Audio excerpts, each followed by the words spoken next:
everybody's heard that they can't or they won't, or that they didn't, you know, you didn't do this, you can't do that because of this, or you won't do that because of this, blah, blah, blah. Everybody always wants to test you, always getting on your nerves. But that's kind of what I grew up around my entire life, was just dealing with people who are like, oh, you won't be able to do this because of your disability.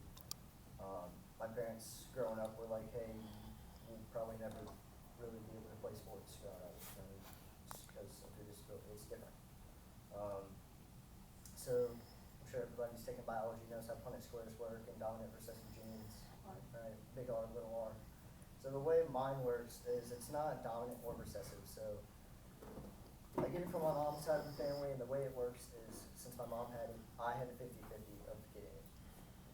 Since I have it, my kids are going to have a 50-50 of getting it. So if I have a son and he doesn't have it, then the rest of his kids and so on and so forth won't have it. If I do have a son and he has it, then his kids have a 50-50 of getting it.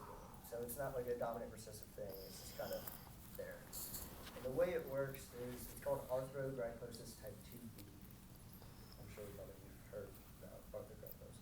So it's whenever we're in the womb developing, our joints and sometimes bones don't develop fully or sometimes dissolve while we're in the womb. So like my wrists, I can't flex my wrists down because I'm missing two bones in each wrist that have those joints connected, so I can't bend my wrist down. My pinky, if you were to take an x-ray of my hands, that bone that's in your wrist that your pinky bone is connected to, I don't have. So my pinky's just kind of floating. Which made jujitsu classes very hard, I would say. Yeah, I did take jujitsu. Forgot to mention that.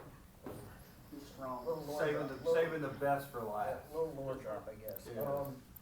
So yeah, that was basically just growing up, like my Sure entire was. childhood. Wasn't a very prevalent kid when it came to like being around people. I was very quiet kid, didn't really socialize much. Just kind of spent my time in my room all the way from my first coherent memory to probably junior year of high school. I just spent in my room on my Xbox and my computer, just doing whatever. And then one day at lunch, junior year. Hey, hold on. How many other people you said in your immediate family? So how many people? My mom has 4 kids. I have 3 older sisters and I'm the youngest. 2 of my 3 sisters have it. I have it. My mom has it. I have an aunt that has it. I have an uncle that has it. Wow. Yeah. So the chances are very high. You said there's only how many in the world when they so I guess. Whenever I was born, they did a diagnosis. Listen. He's helping me out. Yes. Trying to remember. Whenever I was born, the doctor that helped birth me did a research on it and found that at the time only 10 families in the entire United States has the same exact disability as me. So it's not a very common thing. I mean, I go to the doctor's office and they're like, all right, do you have any disabilities? I'm like, yeah, arthrogryposis. I'm like, what? What? So it's not a very common thing. Nobody Tell really them knows about, you said, you had surgery and. Yeah, so. And what, I guess the hip and all that kind of Yeah, stuff. going like that. into, so from 8th grade to freshman year, that summer in between, I had surgery up in Jackson. And they went in, cracked my femur in half, like straight in half, separated it, and then went in through the top of my bone, drilled a hole and inserted a titanium rod in my leg to help with my hip dislocation. So only your socket in your hip is closed. So for mine, it's open and my femur is just kind of floating. So I have a discrepancy between my right and left leg. It's about an inch. So that rod had a magnet in it, and basically put a giant magnet on my leg, and then it spins and just lengthens that rod. So first semester, freshman year of high school, I was on crutches, relearning how to walk. From August really it was like June to December, and then 2 times a week having to go to physical therapy. And then second semester of freshman year in January, my papa passes away from a stroke. Fast forward a few months, March 2020, COVID hits, and we're out of school until whenever we went back, and it was like that August. So really, I spent all of freshman year not being able to really get to socialize with, my peers, people around me, getting to make those close connections to people, all the way until my first semester of sophomore year. So sophomore year was just kind of spent doing the same thing, just a whole lot of nothing, not really socializing, only talking to people in school, not hanging out with them outside of school.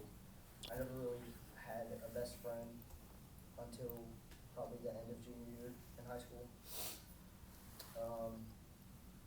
And then one day, junior year, towards the end of the semester, so middle of baseball season, my friend Daniel Bruce, I don't know if you guys know Daniel Bruce. Yeah. He's like the cockiest guy you will ever meet in your life. Like, thought he would have made the Baseball Hall of Fame like straight out of high school. Like, thought he was the greatest of all time.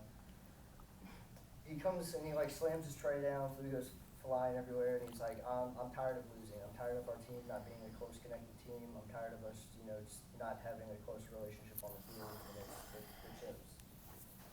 And so I was spitballing some ideas with him of like some team bonding activities they could do. He was like, why don't you just come up to Coach Fred and talk to him about being a manager on the team, or whatever.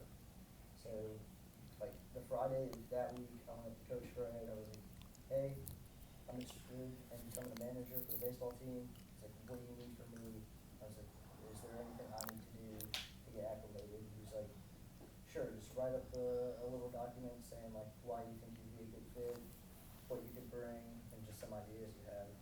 And that was on a Friday. And the following Monday, during that weekend, I typed up a 250-ish word paper, put it in an envelope, and gave it to him that Monday. And then later that week, he saw me in the hallway and was just like, hey, come to our summer workouts, see how you like it, get acclimated, see, meet the team, kind of see how it goes. And from there, by far, the best decision I ever made in my life. I think it was like one of the first days of summer practice. Again, didn't have any shorts or whatever, and I was like, does anybody have any shorts? And Andrew was like 3 or 4 lockers down from me, and he goes, yeah, I have a pair, here you go. And we, again, like you said, talked to each other every day ever since. And it's been 3 years? About 3 years. So right then and there, I knew that I had a lifelong friend just from that small gesture that he did, which is being nice, lending me a pair of shorts, which I never did back. But coming to touch on what he was talking about, it's like having those close groups of people, or like people that you're not friends with, but people you connect with, people who share the same experiences as you. Like having the baseball team, having people who shared the same outcome of the game, shared the same experiences in the weight room, shared the same experiences at practice in the hitting cage and everything like that. It not only helps you grow as a person, but it helps you grow spiritually. And that's whenever I really started taking my faith serious. Was there. And going into the end of senior year summer, I applied for a job with the United States federal government, the Department of Defense. CIA. I'm sure we'll call it CIA. There's a 3-letter agency that I can't name. So like right out of high school, that's most people's dream job because you're making 6 figures a year straight out of high school, and all they need you to do is get your college education, and they hire you spot on. You want to talk about your experience with Mr. I will, Houston? Mr. Houston. Yeah. So I don't know, I can't remember how it exactly happened, but I'm at school and I'm asked to come down to the office to talk with some gentleman. And I may have said about Keegan Potter, and I'm like, who the hell wants to talk to me about Keegan Potter? Well, this guy with a shirt, tie, coat, briefcase, or whatever, popped out his credentials and said, I'm Mr. Houston with the, I don't know, government. And I was like, okay. He goes, can we go behind closed doors and can we talk about your relationship with, He was retired, but I think he was a Secret Service contractor. he was doing, so I guess help doing their dirty work kind of a little He bit. was doing background investigation. So this guy who I've never met, and he's asking me questions about him, and as you could probably imagine, I didn't give the guy the opportunity to even ask any questions. I just kept on talking about my relationship with him, and it's kind of like, and I haven't correlated to this, but it's kind of weird that I thought about this. So one of my former players is the head baseball coach at Mississippi Gulf Coast Community College. And I've known him since he was probably 8 years old, and he played for me. But when he graduated high school, kind of similar to Andrew. No joke, but I used to tell my kids at Center Hill, like, one of my former players who was 5'0" nothing, $1 nothing. And I remember talking, who's now current coach at Southern Miss, and Christian Ostrander.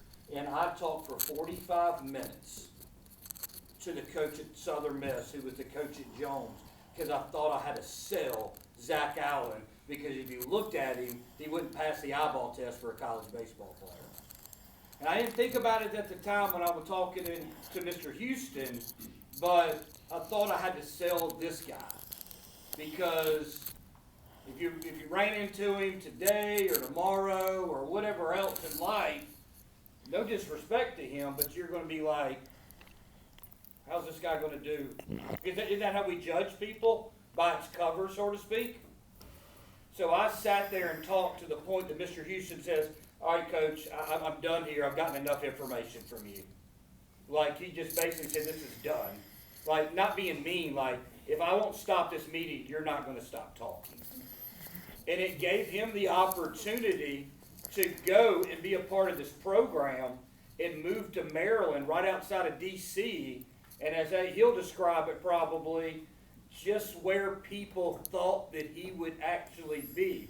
Maybe not in the sector of what his job would be, of basically confined, of sitting in a cubicle and working because he couldn't amount to doing anything else based on his disability.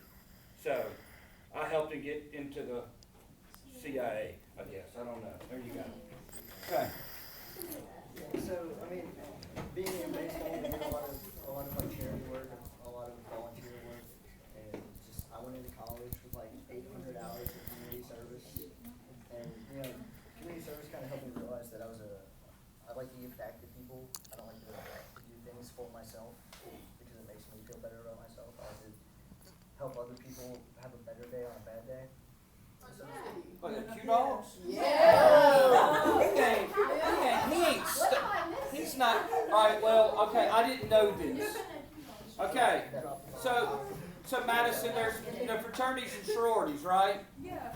Keegan was in a fraternity, and Andrew just told me that he wasn't in anymore. I didn't know that. Wait. What happened? So, were you alpha? No, he's in a white fraternity. Oh, no. Not stomping and stuff like that. Yeah. So, I do know people that are in those, but the way they work, I go to Mississippi State, the way they work is they only recruit people that are like minorities and mainly white people. And there's like one white guy in all of them, and there's 9 of them. They call them the Divine Nine. There's only one black or one white guy in the entire. Like, Was there Get 10 a of name them? too. Is there 10 of them? I don't know. No, there's like hundreds of them. Oh, I know. Jeremiah Farmer's like Mr. Alcorn, and he's in that stuff. But no, I didn't realize he dropped from his fraternity. I'm sorry. He said they're all losers. It's like buying friends, I guess, or something like that. So do y'all have, so like Q's have like Q oil, like what do y'all have? Tread. Was that a Disney story? She was talking about oil. Yeah. God. I was in Signify. Yeah.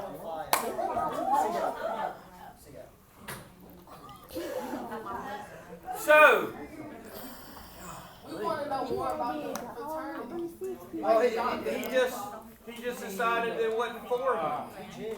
Y'all did? No, that's the one thing.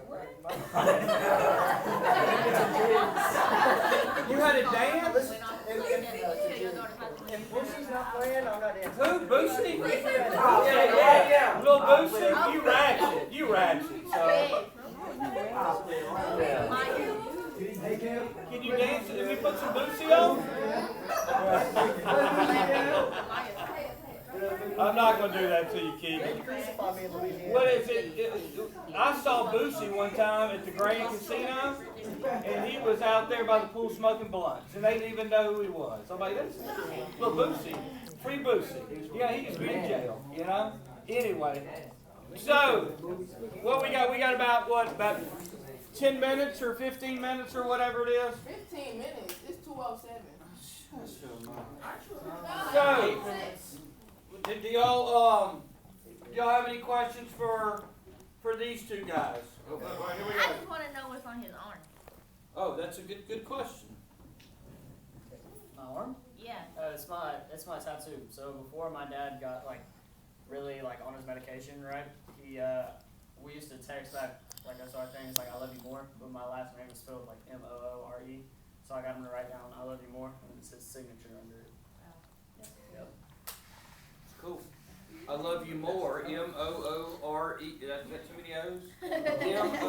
Moore for their name. Did you do robotics? I did, I saw. I know you look familiar. Wait, what? He didn't go there. Oh. No, he went to Air Central. What was Like- your original major before you switched? I was an electrical engineer, and then I switched to wildlife fisheries.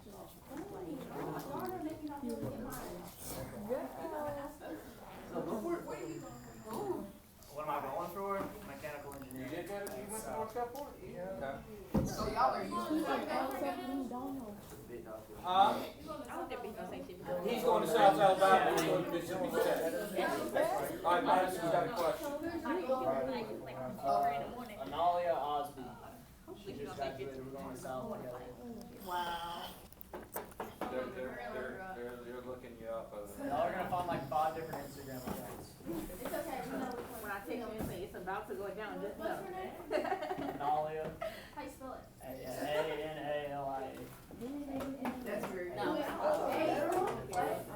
What?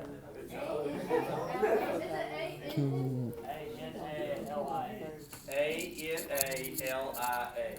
So how did you know she was the one? Cause I'm Oh man, I trying could go on for hours. Okay, let me He start. was gonna go sit over there. Yeah, okay, so it was my freshman year, had biology together. It was the second day of school, right? She walks over on the way to lunch. She's like, hey, she's really awkward. She does not talk to people. She's like, hey, my friends say I should make more friends, and she asked my Instagram. I was like, I don't use Instagram. I use my phone number, my Snapchat. And she was like, no, I just want your Instagram. And yeah, so we didn't talk for a year. She still took the Instagram. And then I had another girlfriend at the time. We don't talk about her. That's her. And then, thank you. She was That's not very you though. Yes, it is. It's probably an older picture. That's definitely me.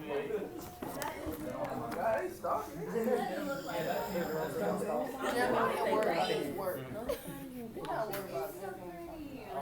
Anyway, so after a year, she had invited me to a volleyball game, which happened to be the game that my ex played. Yeah? I'm gonna go sit with you. She invited me. She did not follow me. She was anyway, that's how we met. Happily ever after. So she was. Tell her to accept my thing, Wow. because follow her. Yeah, this is good, bud. He's not I'll going check it out, okay? I did not. Well, I played for a year. I didn't like it very much. I don't know. It was a long time ago. Play for what? Travel ball. I never really Well, he was.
much, honey, for raising your hand, because you was not playing with me today, okay? Yes, man, I couldn't speak to you yesterday. I couldn't speak to the other class. I've been waiting, but thank you for listening. I said I know you're busy, but thank you. Alrighty, so we got these 3 people's hands. I'm gonna answer them, and we're gonna close out. All right, Miss Jackson, what's up? Cause it's time to train y'all. Okay. Hey, y'all. Don't mind. Hey, Beverly, I wrote